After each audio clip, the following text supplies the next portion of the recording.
Hello there, everyone. How are you doing today? Welcome to another episode of Renegades React. Today, we are giving into a bit of a... Peer pressure. This is a bit of a peer pressure. We've had a few requests to do this, and also we're massive fans of his, especially myself and Bo. Oh, we yeah. are massive fans of his. As you Big can see fan. down in Big the description or the title of the video, this is the Nostalgia Critic, and the episode we're going to be watching, it's going to be one of his little editorials that he does every now and again. This is "Are kids shows better now than ever?" Now, as a kid, I had some really good shows growing up. Me, I had the Saturday morning block every now and again. Also the Disney afternoon, which Doug has made a video about, and we may do that one. The Disney afternoon, and also ABC's Disney one Saturday morning. And what a cartoon! Yeah, what a cartoon! You see, and all those. But I was also a member of the Toonami generation, where Toonami pretty much ruled my evenings as a kid. Oh, yes. And it's introducing me to new forms of animation and all this and all that. See, we're already ranting. This is what it's going to inspire. Which it's too much, if it does, then we may do a separate video for it, which you'll find the link up here. Yeah. But anyway, let's get started with this episode. Before we like go overboard, then we better start. Here we go. This. Protect us from ourselves. I love his new intro too. Yeah. It's not new now, but it was new back in the day. Well, he keeps changing it up. So you don't have to. Adding in new As clips. many of you know, I'm a big lover of classic nostalgic kid shows. No. From Ninja Turtles to Transformers to Dude, Disney Afternoon. if he goes through to one Fox episode Kids, without he has some saying pretty Ninja awesome Turtles, shows then of I our haven't time. seen it. Pepper Ann, Tailspin, Which is why it really pains me to say this, but at some point you just have to accept reality. I got Dipper's Kid hat. shows now are much better than they were before. And that's so weird to say, seeing how much I love the shows I grew up with and will always hold a place in my heart. But when you look at shows today, like Adventure Time, Gravity Falls, and Steven Universe, there's no question that they're pushing the boundaries of what's normally expected out of children's programming. At least what was expected in the past. Don't get me wrong, we still have plenty of mindless stuff, but these shows are going the extra mile to not only fascinate kids, but adults as well. And in a way that was never done in the past. For so many years, we complained about how there's nothing good on for kids. Hell, we complained how there's nothing good on for adults. Dude, that dragon, Well, I forget his name, but he's intelligent, funny, thought-provoking kid shows are surprisingly in competition. Wow. Yeah, they're no longer the rarity, they're kind of the norm. And in a bizarre world where things seem to make sense, the more effort in the show, the bigger the hit it is. So how and why is this possible? Hasn't kid stuff for the longest time been just that, kid stuff? Well, not always. People forget when the art of animation started, it was for both kids and adults. Not the more we got used to it, the he's gonna more steal it my made idea. sense to aim it more towards kids because you could be more exaggerated and expressive, which kids can relate to easier.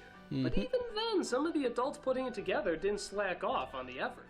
Disney and Warner Brothers, two animation giants, are prime examples of that. The Warner Brothers cartoons focused more on comedic writing that you would find in most vaudeville acts, and Disney, despite it usually being seen as more kid-oriented, threw in much more artistry and design that may not get as big a laugh as Goofy or Mickey, but offered more of an artistic expression that worked in most children's entertainment. That blew me away as a kid. Both of these studios challenged what was seen as mere kids' entertainment and were both big hits because of it.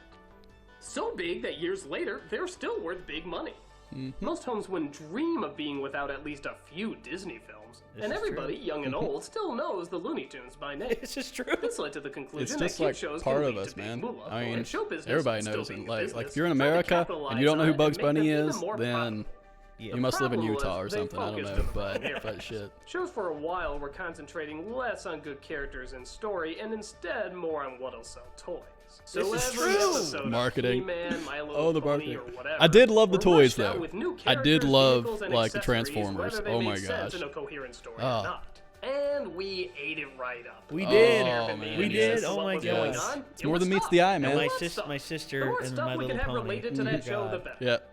But the problem they eventually figured out was stuff fades. Exactly. He-Man and My Little Pony ran for a while, but we eventually grew up and saw it as kid stuff. Kid stuff was only for kids and just lame to adults. But if that were truly the case, why are so many adults wearing Looney Tunes t-shirts? Why do so many adults still go to Disney World, even if they don't have any kids? Shortly after, producers started to realize that the reason Warner Brothers and Disney was still making money is because the writing was good and timeless. We appreciated them because we can enjoy them both as kids and adults. Exactly. From a That's marketing the point. standpoint, That's the double point. your audience. So shows started to take a few more chances. Animaniacs, Batman, Gargoyles. These were shows that adults could watch with their kids and enjoy on an entirely different level because they tried harder than most other shows.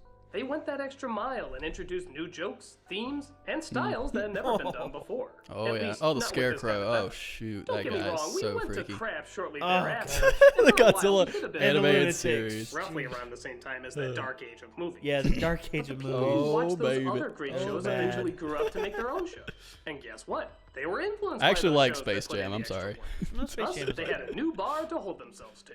Now, most kids shows, and movies for that matter, are expected to entertain adults just as much as kids. You're right. At least the ones that are You are expected right. to be big hits. And even today, DVDs, toys, and other merchandise are being bought not just by adults, but for adults. Grown people dress up to say thank you to the dedication these creative teams put in their work.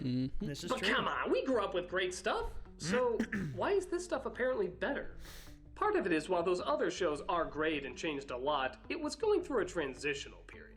So creators at the time didn't know what they could get away with. The dark writing in Batman was never dabbled with in this much detail, nor the adult jokes experimented with in Animaniacs. Because there was more focus on these new elements, which still hold up today, they were still bound by certain understandable rules. Batman still had to fight someone. Animaniacs still had to keep their stories to a half hour. Nowadays, the limits have been stripped more and more.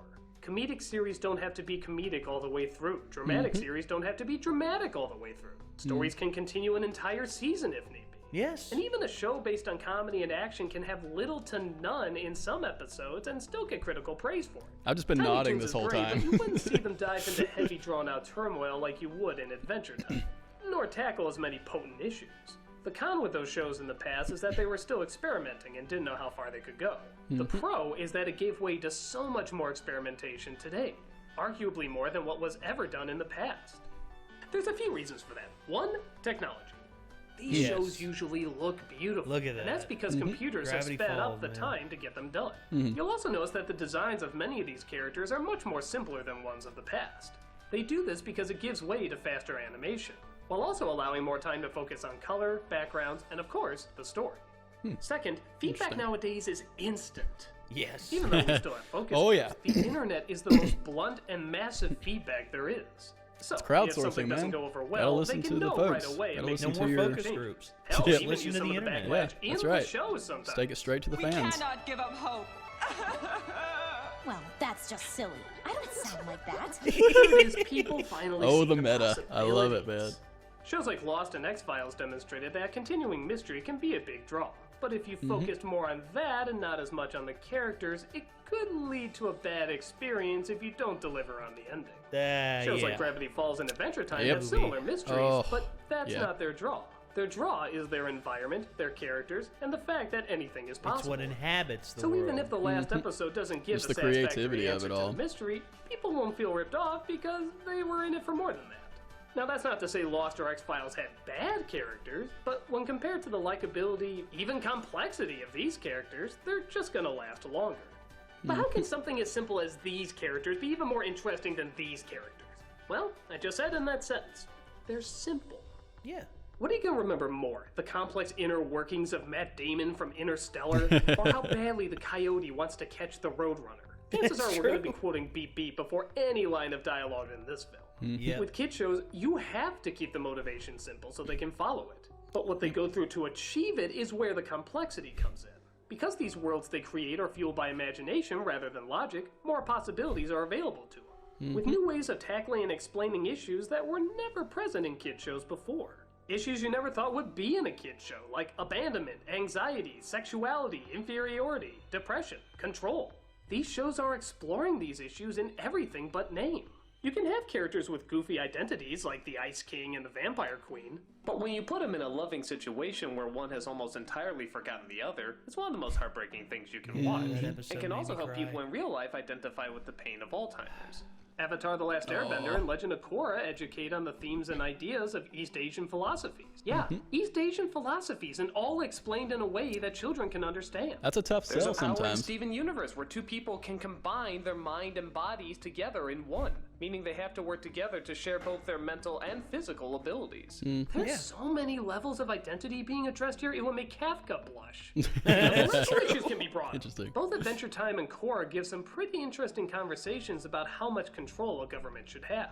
They're not just based on cookie-cutter villains trying to take over the world. Yeah. They're legitimately compelling arguments They're of how human much do you beings, they're sacrifice and how much do you let slide. But not overly Both walking the complex to the point tightrope where of you're what's confused ethically by it. acceptable. Yeah. Gravity Love that. Falls not only has hilarious writing, but it also litters its episodes with puzzles and clues, Yeah. encouraging kids to solve a mystery that even most adults haven't figured out yet. This is true. Even sexuality plays a role. While government was still taking its time to legalize gay marriage, shows like Steven Universe, Korra, and even shows intended for really younger kids like Really? Postcards from Buster, were getting the jump on what they already knew was right. Introducing kids to gay and lesbian couples before their minds could be exposed to any prejudice. Oh, there you None go. of these would be tackled in the toy-centric straight to shows the of the kids. past. Even the ones that started the change wouldn't quite touch a lot of these subjects. Now, this doesn't mean I love them any less, but it does mean I should acknowledge when an art form is clearly advancing. TV for both kids and adults has gotten so good recently, but it's the TV for kids that's even more important. We know we can show them anything, and for years we took that as an excuse to merely profit and distract while sometimes educating. Now, we're using it not only to legitimately entertain and educate, but also enlighten. They're used to expand their mindset and show possibilities. Instead of just introducing information, they're introducing wisdom, and through the best way possible, without them even realizing they're learning anything at all. They're fun, exciting, and silly, but also smart, Incognito artistic, wisdom. and insightful. Yeah. They play with mood, character, and different ways of telling a story than any kid show has done in the past. A 5-year-old can watch Adventure Time and enjoy it, but then grow up years later and enjoy it for entirely different reasons. It's a strange time now where talent and respect for your audience actually equals big bucks. Maybe people finally got tired of Yeah. rewarding I hope the same so. repeat I hope it programming, keeps- or I hope it maybe keeps the means of improving. recognizing Yeah, that frustration have just gotten I hope it more actually obvious. goes into But whatever it movies is, now it's leading instead to of some just great television. new Yeah, classics, yeah. new characters, and new stories Very that true. will not only be remembered years later, but appreciated on levels that we never appreciated kids' programming before. Over the years, pioneers saying kids should be given our best instead of our leftovers are being heard and explored through brand new ways, discovering, Your voice educating, is finally creating, heard. and all while Finally. having a great deal of fun. The generation that watches these shows now will then grow up and bring us even newer and greater possibilities because, hey, we gave them a great starting point to be inspired by. It's a great world of imagination, intelligence, and ingenuity that hopefully isn't slowing down anytime soon. I'm a nostalgia critic guy, remember? So you don't have to. Just The throw hat on the other hat. over it. Oh, Okay. goodness. So, a lot. Yeah. A lot was, yeah. a lot was covered in that. He really threw a lot at you, man. And all that in 11 minutes. Mhm. My Very well goodness. said. Very well spoken. Yeah, Brought it- up a lot of great points, too. Yeah. man. Oh, man. And I agree with pretty much everything he said, too. Yeah, Pretty it- much. Like I was saying, I was like, oh, I've got this argument Uh-oh. like figured out. We got a stowaway back Oh, baby. here. How you doing? Cameo. How you doing? This is plot development here. Yes, this is plot development. That's the human version of Stan from Gravity Falls. He just doesn't say anything witty in this one. Yeah, I haven't seen He's that. just a silent killer. I haven't seen that show, so I'm gonna have to say, okay, I believe you. Just smile and wave, boys. All right, so that Yeah, just so much to go over, and like I said, we may rant on this, and if we do, Oh, we will. it will be up here. The little annotation that you see right up above us, that's the link to the rant that I think we're about to go on. Yeah, it's gonna be a big one. So if you notice a cutout section in here, click that if you're interested in seeing it. Yeah, we're gonna talk a lot more. We were just kind of mesmerized there whenever we were watching it, but you'll get so much that you'll probably get sick of us if you just click this other one. Exactly. All right. So I think that's going to do it for this episode of Renegades React. We hope you have enjoyed what you've seen here, and I'd say stay weird, just to Stay weird. kind of go with Bo there, and we'll see you next time, Internet. Peace out.